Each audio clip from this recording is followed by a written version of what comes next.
Welcome to Rooted and Unwavering, a podcast and radio show which features leaders from all walks of life in conversations about courageous connectedness. How do we stay connected to our best selves, especially when we are challenged? What becomes possible when we truly stay committed to our own and others' greatness, also when we don't feel it? Join host Hylke Faber, transformational coach, facilitator, and award-winning author of Taming Your Crocodiles, and his guests as they explore leadership greatness in today's episode of Rooted and Unwavering. Well, welcome to Rooted and Unwavering, episode 56, where we help leaders connect more deeply to their innate potential. I'm your host, Hylke Faber, and I'm so delighted and honored to be here with Patty Obermaier. Patty, how are you today? I'm good, Hylke. Thanks for having me. It's amazing to sit with you today. Before we learn more about Patty, I'm going to share a little bit about this podcast as we do at the beginning of all of these podcasts. And then we'll learn more about Patty. So Rooted and Unwavering, title says it. It's about staying rooted and connected to what's most important. And I know if you're anything like me, you got lots of kinds of things in your head going around all the time that pull in different directions. And especially when we are leaders in high profile organizations, there's so much on our plate all the time. And so how do we stay focused? And like we say later, yes, when I look at myself back at this time, I admire, or I'm at least have some peace in my heart and some pride in my actions when I think back of that moment. So how do we do that? And to me, that is not a recipe. That is an ongoing practice, and one where we need all the encouragement that we can get. And so consider this podcast to be an encouragement podcast, and think about how we can learn from the leaders that we hear from, like Patty today. So Patty is a person that has been a tremendous inspiration for me. I've worked with her in the past in working on culture and leadership development at Microsoft, and she was still a leader there. And one of the things that I will say about Patty is that she is a person who is tremendously focused and human and encouraging under pressure. Like human, encouraging, kind, and focused are things that come to mind when I think about Patty Obermaier. Patty comes with us with so much experience. Currently, she is on many boards and an advisor also to startups. So many boards of established organizations and advisor to startups. Before that, she comes with a very illustrious career. She led the emerging growth worldwide business for Microsoft's $12 billion health and life sciences business. She also helped to increase the Microsoft US Health Life Sciences business unit from $3 to $6 billion in revenue, while addressing critical industry needs during the COVID-19 pandemic. She's known for developing high-performing, diverse organizations that deliver exceptional business results. Before she joined Microsoft in 2019, she founded and was the CEO of Resigility.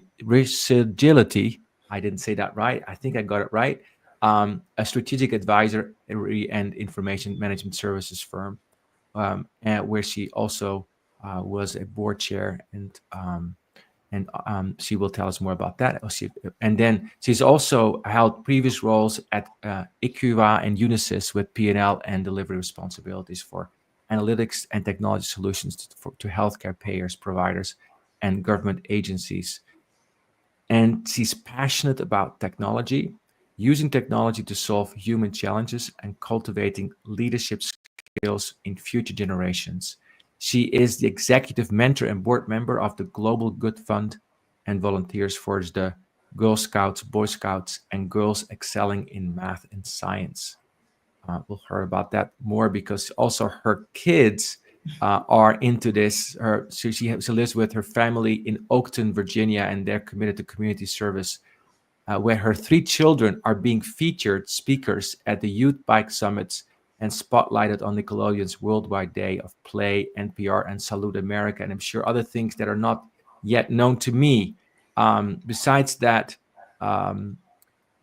Patty is a person that is very involved in the community and has a deep passion to bring out the best in every person that she works with, which I've also experienced. So, Patty, welcome. It's wonderful to be with you today. The first question I have for you is, tell us more about what you have learned about connectedness in your life and leadership. Tell us about that. It's an open-ended question, Hylke, but I think it's going to be a fun one to be able to answer. I think there's a couple things. It might be helpful for the listeners to understand a little bit about what is my life philosophy and how it keeps me sort of rooted. And then I think it'll transcend into sort of my leadership learnings. I have a personal philosophy of loving fearlessly, living boldly, and making positive impact. And I'll just dissect that a little bit. For me, loving fiercely is just cherishing and nourishing the relationships in my life, whether that be personal, work, the relationships I have been able to build with you, Hylke, and all the work we did around culture. To me, that's super important. And so I try to make sure I take time out of my busy life to make sure those relationships are being nourished. And of course, I'm cherishing them. Living boldly is having the courage to seize opportunities that are in front of me, but also it's in some cases, and you're in a tough meeting or you have a dissenting view, it's having the courage to stand up and speak and say, this is why I think we should consider it. Not always easy to do, obviously, in certain situations. And then the last one, making a positive impact. I think when I was younger, that positive impact had to be grandiose or huge. And I'm much more like, can I make a little bit of a positive impact? And I may not see the smiles that come from it, but for example, I bake cookies to go into homeless meals. I love to bake, and I figure if someone gets a really good chocolate chip cookie, I'm hoping it puts a smile on their face and they feel like somebody's thinking about them. Just those little things that mean a lot. And so when I think back over my leadership, and I've been blessed and honored to lead some just amazing, amazing teams through good times, and by the way, in some challenging and tough times. For me, it's always been, and I continue to mentor folks on, you have to lead from the seat that you're in and make sure that you are open and honest with who you are. So you don't need to be the top of an organization to lead. You don't need to be a manager. Everybody has the opportunity every day to provide their thoughts and their leadership skills. And it's okay to know and share with teams who you are and what's important, because people need to see their leader. The other key thing is I often share with younger generations and others, it took me a while to realize that leaders are good when they ask the best questions, not when they have the answers, right? We're raised so quick and fast. You gotta have an answer, gotta have an answer, gotta have an answer. And it's like, then you start to realize, I've got an amazing team, or I work with colleagues that are amazing. Maybe I can just ask the right question. And then you see the awesome leaders, whether they're CEOs, whether they're running countries, whether they're running nonprofits, whatever the case may be, those that ask the right questions and are open to really hearing what the answers are going to be. So much in what you're saying, Patty. I want to come back to those leadership principles. And I would love to hear more from you about, how did you get to those? How did you get to those? Because there's so much in that, like that love fiercely, I think you said. Yeah, love fiercely. And live boldly and make a positive impact. And yes. It took me some while. It took me some time to get sort of even some self-reflection. But I think, and there's a lot of folks out there like that will ask people, do you have a philosophy? What drives your life? And I don't think you can create it tomorrow. Like, somebody can't listen to a podcast and go say, I'm going to sit down with a blank sheet of paper and come up with specific words real quick and fast. You actually have to go back and reflect. Yes. And think through all the things that you've done and what has been super helpful for you, where you've learned, but also spend some time analyzing your behaviors. Like, Right. you know, for a moment there, I was like, why do I spend a lot of time reaching out to so and so? And why do I check in and say, how are the kids? And I realized because I cherish those relationships Right. very, very much. At Microsoft, there were times I came in from the outside, right? So a lot of folks at Microsoft, not everyone, of course, some folks have been there 20, 30 years. So my views in some cases were an outsider or very contrarian. And when I didn't step up or I didn't share my perspective, it didn't feel right.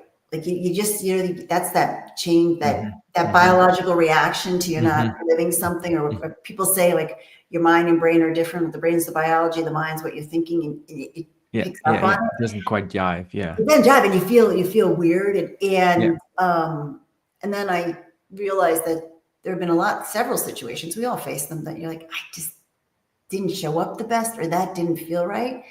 And so knowing me and being able to put it into those two simple words, like live boldly, has gotten me. There are times I'll sit there and go, Patty, what are you doing?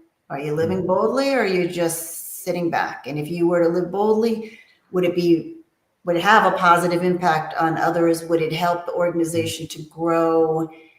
Do we think other people are thinking the same thing, but nobody wants to say it? Those kinds of situations. That all face, right?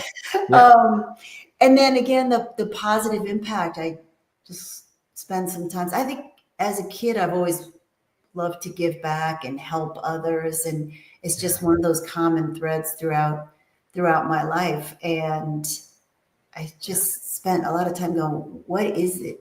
And as I mentioned earlier, I used to think it was this big, huge impact. It's not. You know, just smiling at somebody can have a positive ripple effect when you're in the grocery store, something that you have no idea, because you don't know what people are going through in their lives. And so that's kind of how I distilled it down. I did a little bit of self-reflection and just some, and of course, you know, I tested it with some friends and people that really knew me well, like folks that have been coaches and mentors. And I was like, is this true? Like, do you see me doing this? Yes. If I say that and I'm actually not executing in that way, or I don't have those behaviors, then I'm kind of kidding myself to a certain extent. And people are like, no, I can see that, Patty. And you mentioned, Hylke, when you did my introduction, you see me as a kind human person, even in these tough times. Yes. And I try hard. I work hard to do that. Yes. I see that. I love the combination of love fiercely and lead boldly. I think that's fantastic. I love that. I want to know more. What was it like for you?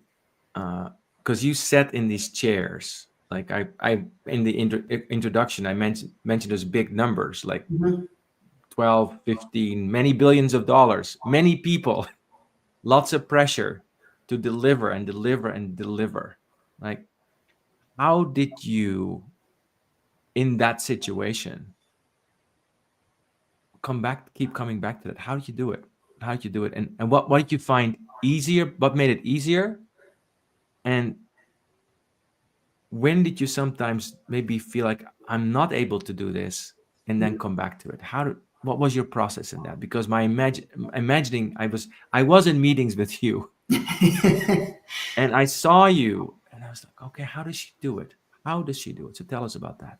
Yeah, you know, it's a good question, and I think it's a tough one. So I'm going to just try to distill it down a little bit. I learned early in my career, and I can tell that story if it's of interest to folks, where I learned pretty quickly how to separate the problem from the people. Because the problem could be huge expectations on growth. The problem could be an underperforming business unit. I mean, it could be a variety of different problems. And I learned that if I could separate the people from the problem, and in fact, take the emotion out of the problem, then we could start to distill it down to the root causes, or the first order effect if we make a decision, or what's going to happen on the second order, whatever the case may be. I kind of try to put the problem in one side and then the people in another. So I'm not losing the human aspects of the people or the team. Now, with that said, the problem could be immense growth expectations. Right. I just think during COVID, right? I ran the health and life sciences team. We had these huge growth growth numbers and targets, and the industry was just trying to deal with keeping people alive. So we had to sort of distill what the problem was, and then say to folks, okay, here are the people. I got to take care of my people first. And sometimes it's a confidence issue. Like, can we do this when you have high expectations? So my job as the leader has always been, we have it in us. We can do that. And so sometimes it's not, hey, Patty, what do we have to do to get there? Sometimes I'm like, well, what's the next reasonable action? Okay, okay, now what's the next reasonable action? Now what's the next reasonable action? So I guess it's really dissecting the problem, coming up with an action plan, but being able to separate the people from the problem is absolutely critical. I'm really struck by what's the next reasonable action, because you say so. Like, to me, unconscious skilled. Well, I've got to be confident, and I've got to instill confidence to lead people to the next reasonable action, right? What happened when you, and I imagine you have these moments where your own confidence goes like, okay, not quite sure how we're going to do this. And I'm asking that question because, the more visibility we get as leaders, the more people look to us. And, we're humans. We're humans. So we're not always confident. At least most people that I know, maybe you're always confident. So tell us about how maybe give us an experience, maybe give us an example of where you felt like, oh, I'm not quite sure, Patty, how I'm going to do this, but we're going to do it. And we get to the next reasonable action. Tell us about that. Yeah, I think we all have days that we're just confidence or something's not quite on par with where it should be, whatever the case may be. So I gave myself and my teams years ago the grace to say, I can't do this today. Like, today's just not the day. So I knew I had enough self-realization to be like, it's just not going to work today, rather than trying to navigate it through. The other key thing is I enjoy being outside, and especially running for me is my meditation, is my relaxation. And I find my best thoughts come then, right?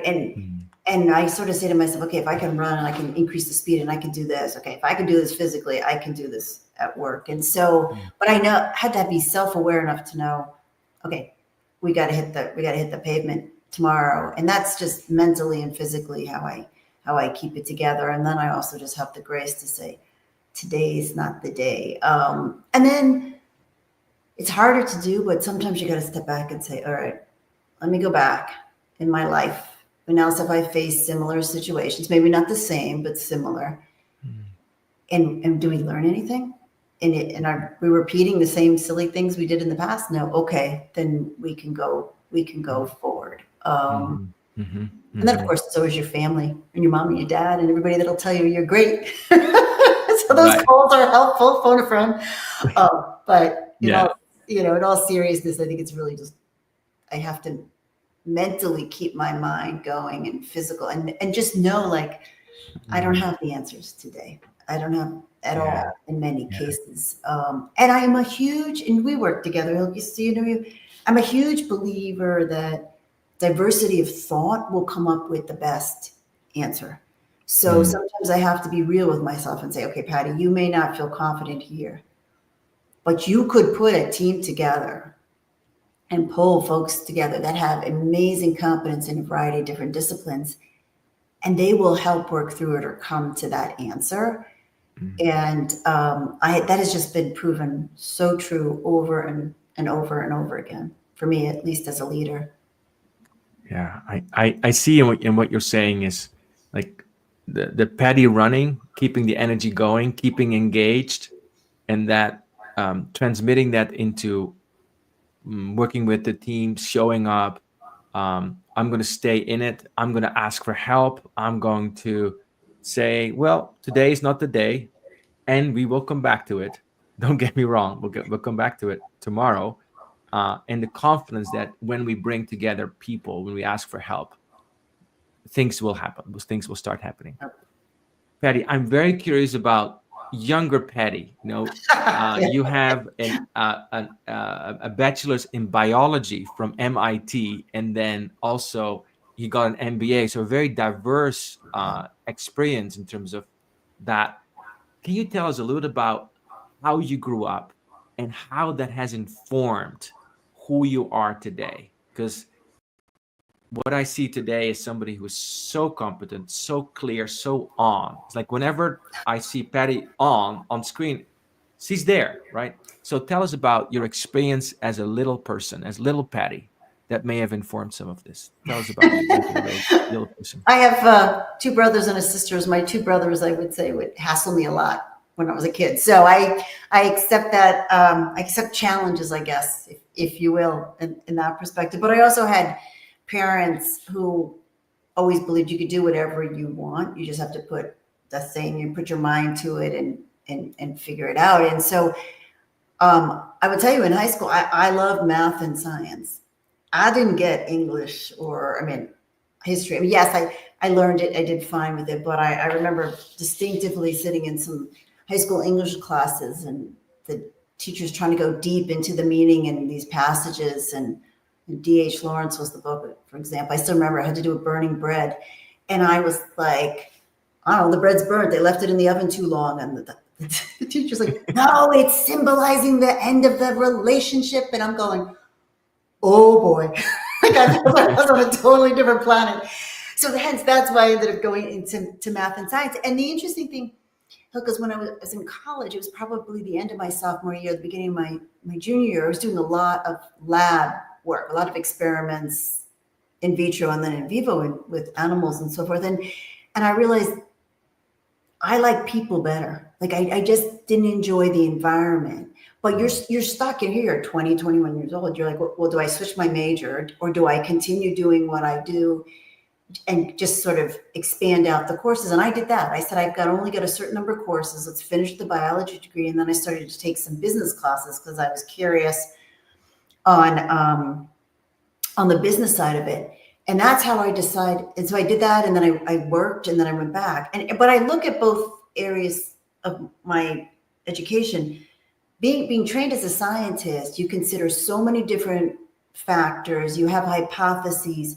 Even if you spend so much time doing experiments around those hypotheses and they're wrong, or the hypothesis doesn't pan out to be the truth, but something else does, they don't look at it as a failure, which is fascinating on the business side, because the business side tends to jump to that's a failure as opposed to that's a fast learning, or it's how fast we pivot from it. So I had sort of 2 different trainings. Now I have to tell you now, given where we are, and I know this isn't a technology discussion, but given where we are with AI and understanding how the human body works and the compute power, I have been spending the last 6 to 9 months going deep back into cellular biology, the body in space. And my family was like, why, Mom? And I was like, well, because, I was attracted to that at one point in my career and I'm really curious. So it's fun to go back. So I was a curious kid, as you can tell. I'm still a curious kid, I'd like to say. I love that. And what you said about how in science, when the hypothesis doesn't pan out, it's a tremendous learning. That's why we have the hypothesis, because we're not to prove it right. We're here to figure out if it's true, and then so we can learn from it. And so then we pivot that into business, where we can fall into the trap of taking a not expected outcome as a failure and then emotion, and then we get lost. Or, as you say, as a scientist, you pivot and you bring these different perspectives to it. I am curious. We are living in an interesting time, Patty. And I'll just call it that. What are you doing in this time to live your principles, love fiercely, live boldly, and the third one, remember us, positive impact, and make positive impact? So what do you do in this time? What do you do in this time? Yeah, you know, I think it is challenging times for folks in a lot of different areas, and I'll kind of put it personal life, and then I'll put it sort of in the business world, because there's two sides of what I spend my day on. I have ramped up my volunteerism on the positive side of it, because I felt that was super important, and I've tended to revolve more so around the issue of food insecurity. So I talked about baking cookies, but I also put meals together. We hand out meals and so forth, because if you're hungry, you can't really lead a fruitful life. So I try to spend a lot of time on food insecurity. But that makes me feel good on the personal side of it. And then on the business side of it, you know, I'm working with a lot, whether I'm sitting on a board or I'm advising companies, I'm working with a lot of leaders where there is no playbook, Hylke, especially those organizations that do government contracting, where their playbooks were out there for many, many years. There was certain procurement rules. There were lots of rules, and that sort of changed now. So I've seen several leaders sort of struggle with, where do I go? I don't have a playbook. And then it really comes down to, what do you think is right? What do you know? And part of it is folks will say, we can't do this, we can't do that. And I spend my time with folks going, hey, if you can't, why? What assumption are you making? Because those assumptions are helping you to get to a conclusion that in today's world is upside down. It's just upside down for a variety of different reasons. And so that's what I've been doing there. And just, you know, when you get together with friends, I've really had to sort of say to myself, is there room in this relationship for differing political views, whatever those may be on different sides? And if the answer is yes, then I'm like, okay, then stay open, stay curious, stay engaged. If the answer is no, which it really hasn't been, because these tend to be long-term relationships, then it's a different situation. And so that's kind of how I've been keeping myself focused, if you will. I appreciate the self-care through generosity, and then also transmitting some pettiness to the people that you coach, and saying, well, you know what, let's actually stay focused on what's actually going on here. Let's test our assumptions. Let's stay focused on, well, what can you do? And how might things have changed? And therefore, I think back of, I'm filling in the blanks here, but what's the next workable solution? What's the next thing that we can do, given what you said earlier in the interview? So we're almost at the break, Patty. I'm curious, what would you say is if you look back at your decades of leadership, the one or two things that you say, well, because I came back to that, I made it through. What was that? That's a good question. So because I think every situation that was sort of challenging that I faced, when I came back, for me, it was my family, and knowing that I have the support of those around me that love me, has helped me get through it. And then also just, I think, as you know, the wisdom to know that this too shall pass. This too shall pass. And we all create stories in our minds, right, Hylke? And so sometimes I'll come to this conclusion. I'm like, where are you getting that, Patty? You're creating that story, because that's really not the case. Because you have the love of your family. You've faced these challenges before. Where is that coming from? It's usually coming from fear or not knowing what to do, typically. Yes. I think that's great. So the coming back to the core of your family, and also asking yourself, like, is this true? Let me check my assumptions here, and this too will pass, to create some space around it. We're going to take a brief break. After the break, I want to come back to this question of, I'll go deeper into this. What have you learned about changing your assumptions, and how has that helped you as a leader to stay more connected to what was most important? See you after the break. You are listening to Rooted and Unwavering, presented by Growth Leaders Network, the leadership, team, and culture development company. If you would like to learn more about working on connectedness for yourself, your team, or organization, please contact Growth Leaders Network on LinkedIn. And now, back to the show. Welcome back to Rooted and Unwavering. I'm speaking with Patty Obermaier. We've been talking about what's the next reasonable action. We've talked about loving, leading boldly, loving fiercely, making a positive impact. We've talked about challenging our assumptions and coming back to our core and how volunteering and giving back actually helps us, and how to stay in relationship helps us. You mentioned this thing about assumptions, Patty. Mm-hmm. Tell us about some assumptions that you made in your leadership that you then came back to, well, maybe not. Maybe this is not it. Maybe there's another way to think about this. Can you think of maybe experiences that you had where that shift really helped you and the team? Yeah, I think there's several. Just being human, sometimes you make assumptions about people and sometimes those assumptions can be quick and fast.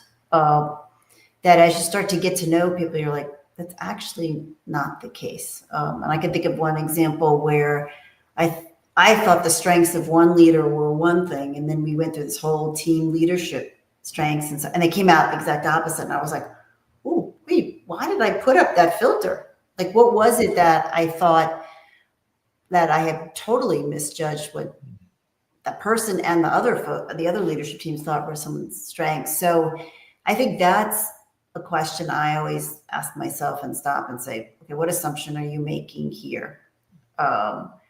We're super fast also to make assumptions on what people's priorities are. This is what they're focused on. This is what's important to them. And I always say to folks, okay, let's take the time to really know that. You know, that little trick we used to do in team meetings, bring an item that's important to you and share why it's important to you. Yeah. You learn so much about somebody in so many different ways. And I'm like, oh, I had no idea. I didn't know that was important, or that this is what they thought about XYZ, whatever the case may be. So I try to test those assumptions. And then it was funny because I will tell you, my Microsoft days, when I first got there, Microsoft has its own language. It's got its own acronyms, its own words. You know, you come in from the outside, and I'm like, I have no idea what they're talking about. Or I thought I knew what an acronym was, and then I would be like, And that's a silly example, but it's one where I had to stop myself all the time because I was making the assumption it was something, but it could be the exact opposite. And it could be, and I used to joke with folks all the time because I would say, okay, that as an outsider, that's what that means to me. And they'd be like, no way, Patty, where'd you come up with that? And I'm like, well, what does it mean? And they're like, well, it means this.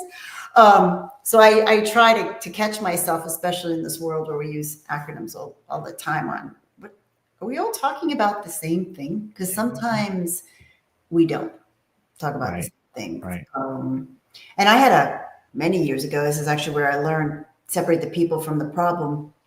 I was given a project younger in my career that was losing money. It was losing about $2 million a quarter. So everybody watched this project, and it was an IT delivery project, and it was like, go fix it. It's like, well, you can't turn it around overnight. And so what ended up happening is we were working really hard with the customer. That's when we were first meeting I went to, people were yelling at us, screaming at us, and I stood up and I said, I'm happy to have a conversation with you all, but not being yelled at. And so I asked my team to come and walk out. Like, I had to make that sort of dramatic shock to the system because the client all thought that was okay. And I didn't think it was okay as a team leader. And then we started to work through, and what we thought, or in some cases what I thought was important to the client, that cost us a lot of money, wasn't important to them. And I'm like, then why are we doing that? And so it was one of those like, okay, wait a minute, and maybe this is Hylke from being trained as a scientist or whatever, just we put everything on the board. What are the assumptions we're making? What do we think is important? Why do we think that? What proof do we have that that's true? Right. Yes, and in some cases, it's like, well, they said this. I'm like, well, I don't know that it's really true. What signals are we getting? And then that's when I was like, okay, here's what I think the problem is. We have obviously different set of priorities, but we can come up with a shared account of what could work. And then let's just separate the people. Like, stop the misbehave, stop the yelling. Like, let's just be people. And let's just do something where we decided to meet over bagged lunches. Because people are, I don't know what it is about you when you're eating with folks, but you get to really kind of relax a little bit. So Yeah. So that's separating the people from the problem and then putting it all on the board. So really figuring out what's going on and realizing, hey, you guys actually don't value this thing that costs a lot of money. So why are we doing this? I'm curious about this moment where you as the team leaders made a stand and said, no, we're not going to do this.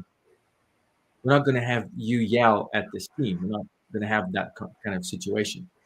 Tell us if you can recall that moment or the moments leading up to that, where you observed that, and what was the inner conversation you had with yourself? Because that's a pretty bold thing. Think about, like, yeah.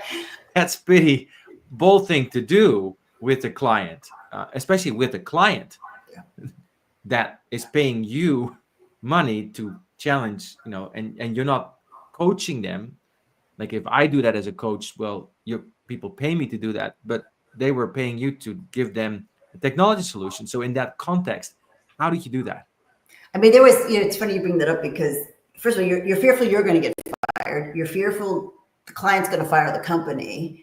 And so you've got that worried about. And at that moment in time, I said, if I accept this and we continue to be treated this way, what am I telling or sharing with my team? That this behavior is acceptable when it just fundamentally just wasn't, in my opinion. The other thing is yelling at people. People don't do it. If anybody's had a team, you have to inspire people. You have to encourage them to do things. Being yelled at, you're like, I don't want to help. So I was like, okay, I got to change the environment. But my heart was going pretty fast and the adrenaline was flowing when I did it. And we all walked out and I was like, what have we done? But the team was like, thank you. And it reset the baseline. Like it stopped the behavior, and it was able to, for all of us to say, if we're going to fix this, we all have to change our behavior and the expectations of my team on how they interacted with the client, right? It wasn't just the client. It was also, we don't accept that, but we also are making sure we're not in any way replicating it. How did the client respond to that? Like when you said that, no, we're not going to be yelling at each other. It was a bit of a shock, but I got a phone call pretty quick from the senior executive that said, you were right. I apologize for my team. Do you all want to come back in? And I said, no, I don't think so. I don't think we should come in right now. I think let's let it sit with people. Like, let's come back in a couple of days and get together. I said, I wanted to sit with your team. I wanted to sit with our team.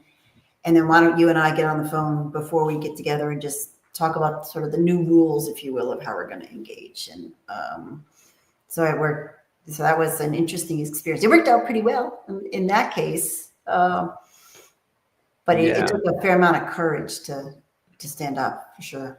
Yes. You mentioned the word fear.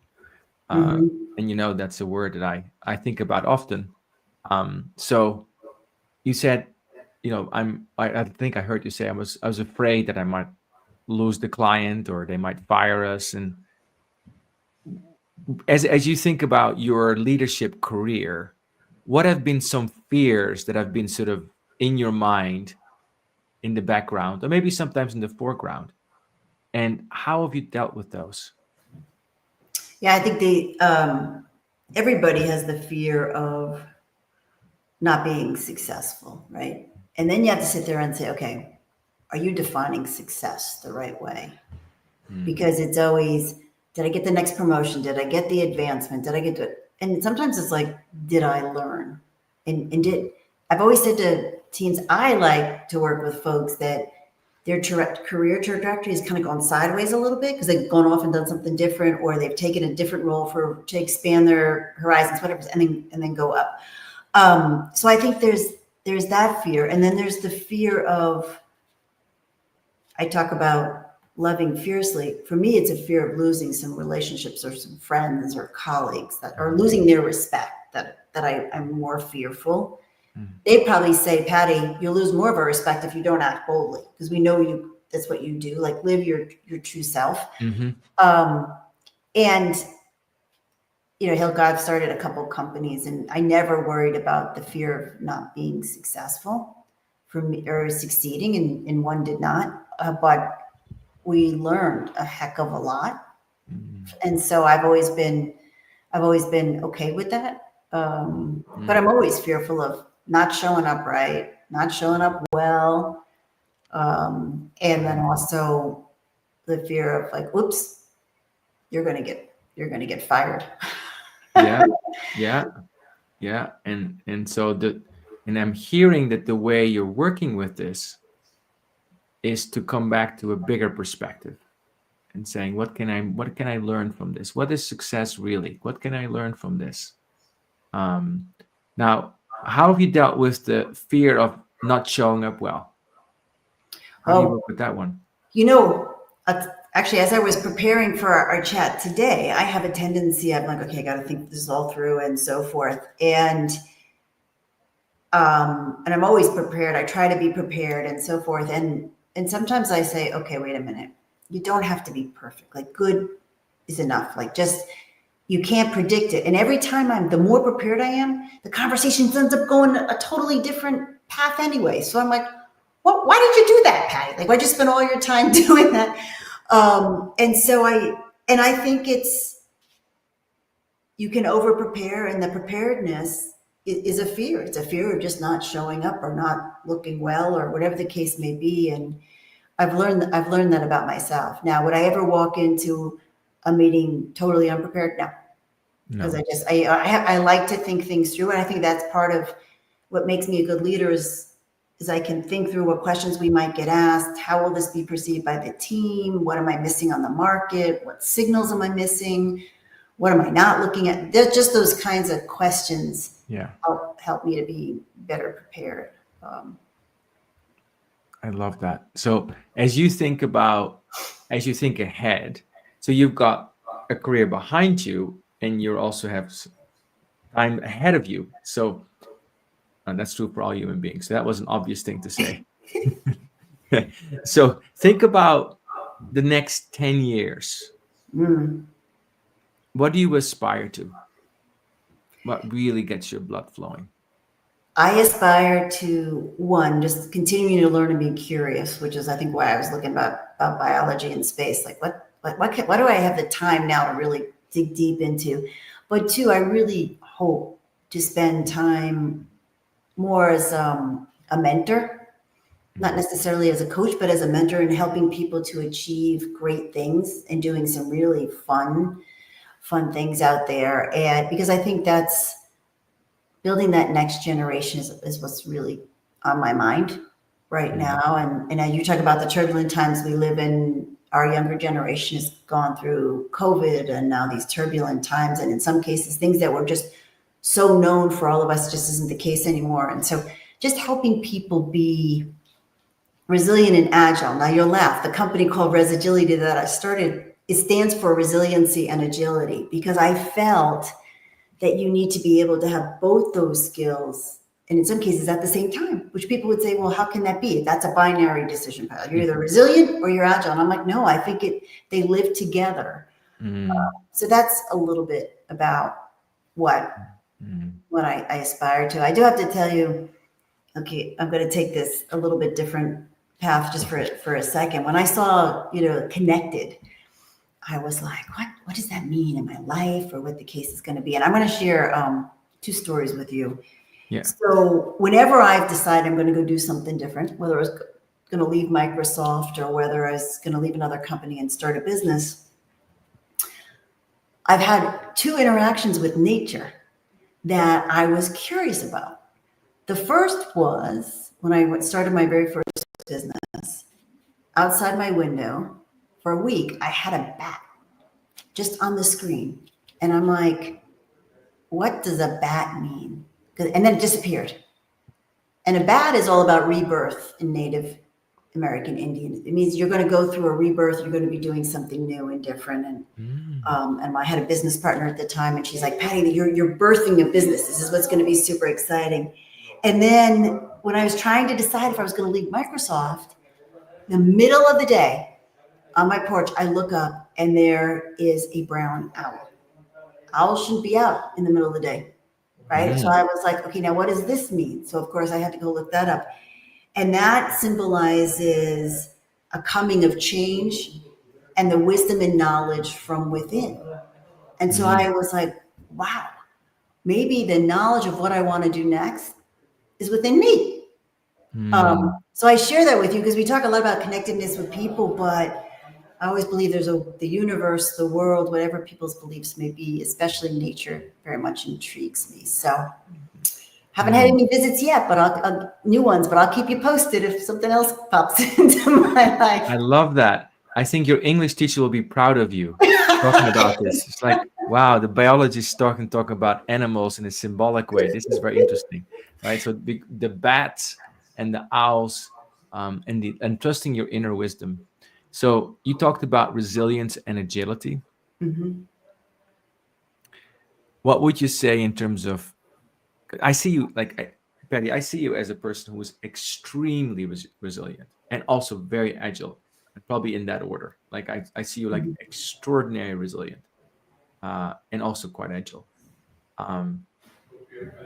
How would you say you've learned your own resilience?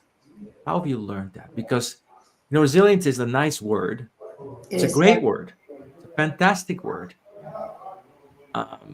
But how do you tap into your resilience when I know like in your jobs you would have to fly across the country or maybe further, and business meetings late and morning early, maybe don't have time to exercise, maybe you did exercise, I don't know what you do. How did you tell us about your journey with resilience? It's fascinating for me about you. It's it's something I honestly I never really focused on, but because it's like, okay, I need to be resilient in this matter. I don't know that process ever was part of my brain, except that I was always on, which will make sense when I tell you this. Like, okay, well, what do we do next? Like, how do we get out of this? What's going to happen? We don't control it in many cases, what's taking place in our lives, but and do I know the difference between what I can control and what I can't control is absolutely critical. And I think we live in times now that's so true. Like what can I control, as you were talking about earlier? And how do I spring back? How do I quickly, and it's not always easy, Hylke, because physically, do I feel okay? Mentally, sometimes it's just a lot of mental gymnastics in some cases, but it's also okay to sit sometimes with the emotions of the angst of the situation and just, okay, why is this really, really bothering me? And what can I learn from it? But the next best step is a step forward, right? I'm also a believer. I don't spend a lot of time looking in the rearview mirror. I do for learnings, but I look out the windshield because it's just a lot bigger. I love that. That's a t-shirt. I don't spend a lot of time looking at the rearview mirror. Look at the windshield. It's a lot bigger. That's beautiful. That's a lot bigger. So what's next? And then also take the learning from the people from the place in the back. We are getting towards the final 10 minutes of this conversation, which has flown by. So I'd like you to think about people that might find themselves feeling not very resilient right now. For whatever reason, they're like burnt out, tapped out, maybe feel overwhelmed with all of the stimuli that they're getting. And I'm hearing some people talk about that. Like there's the change with AI, the change if you work in technology, the change in technology sector, some job insecurity for people, the changes politically, the changes that are happening in other areas of life. Some people that happen to be at the intersection of all of these things, and for whatever other reasons, might not be having the best day of their lives, or not the best week or month, even year of their lives. What would you say to them?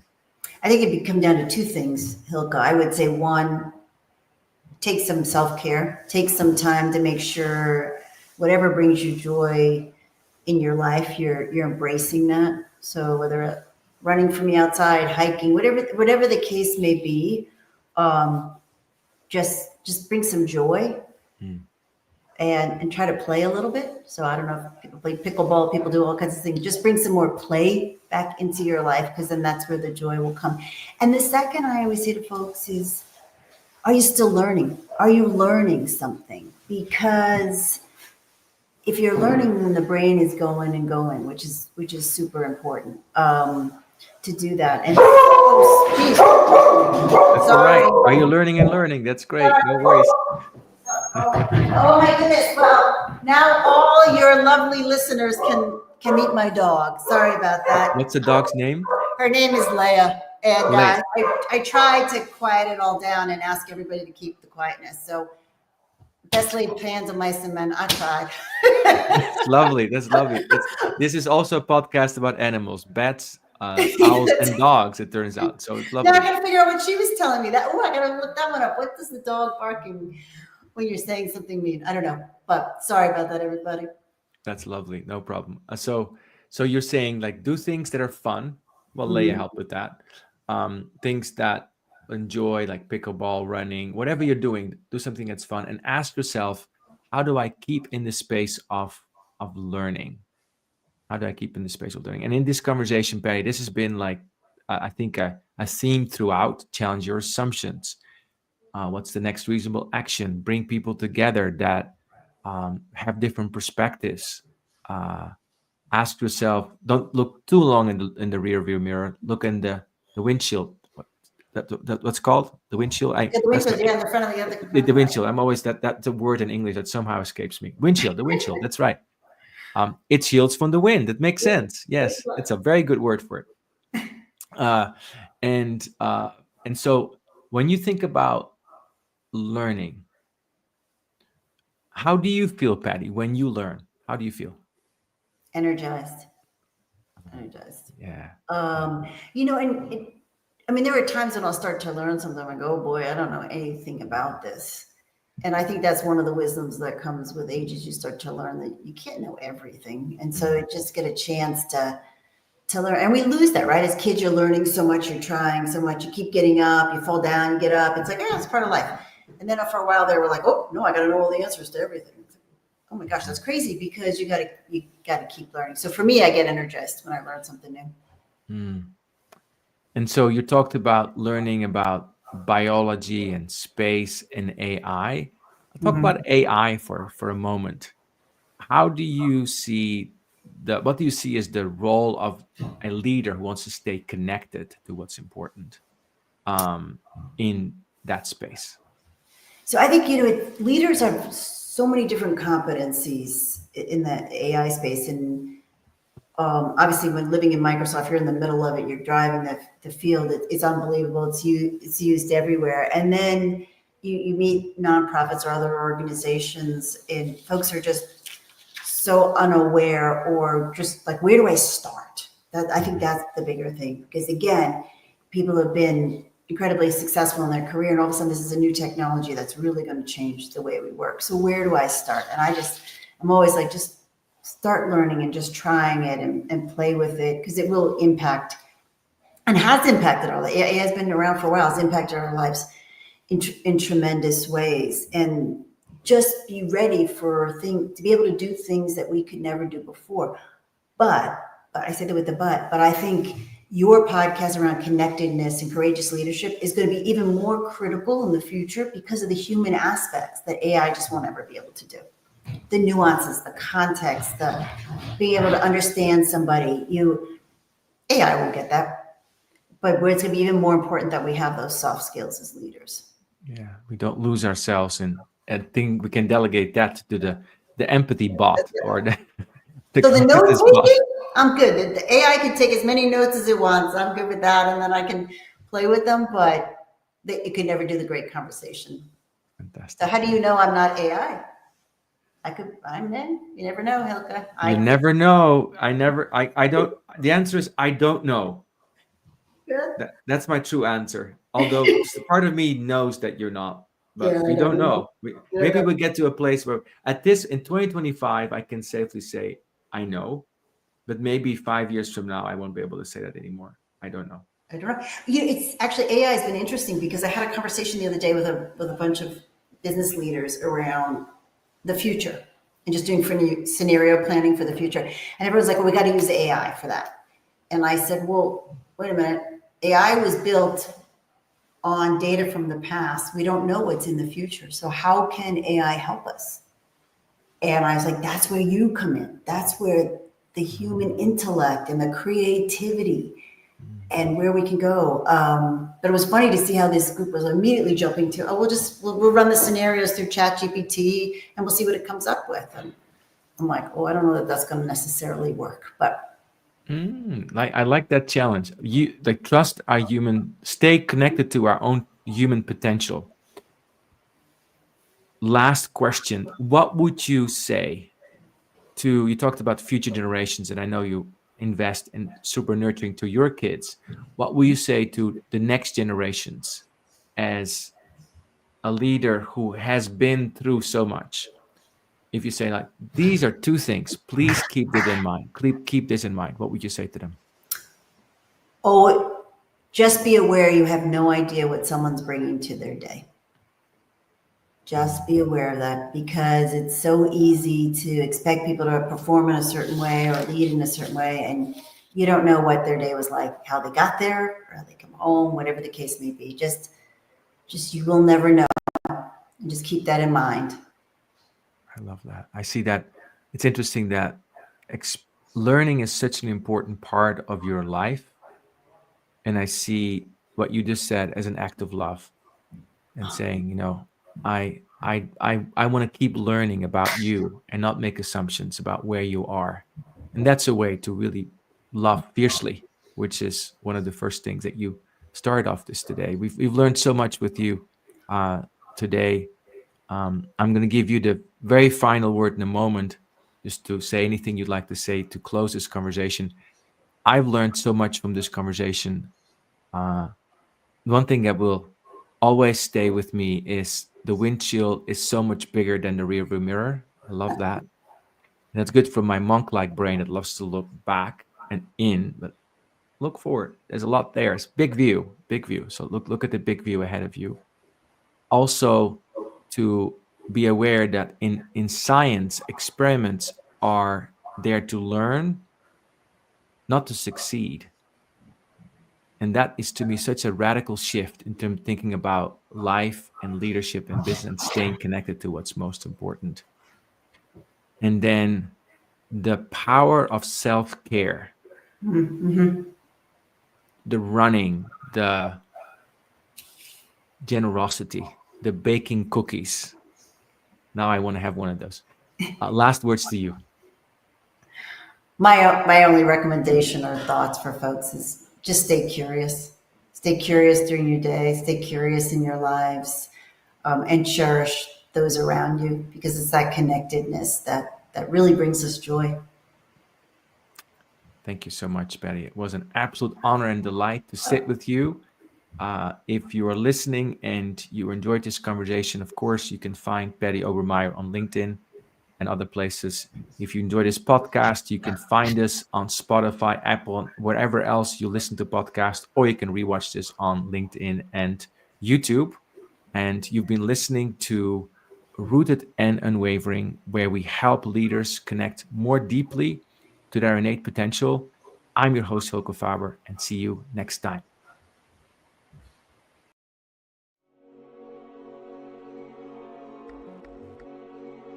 Thank you for joining us in today's episode of Rooted and Unwavering, leadership conversations about courageous connectedness, presented by the leadership development company, Growth Leaders Network.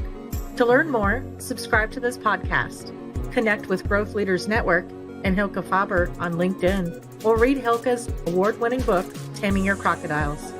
Now take a moment and appreciate something that is great about you. Celebrate the gift that you are and enjoy connecting more deeply to your best self today. See you next time on Rooted and Unwavering.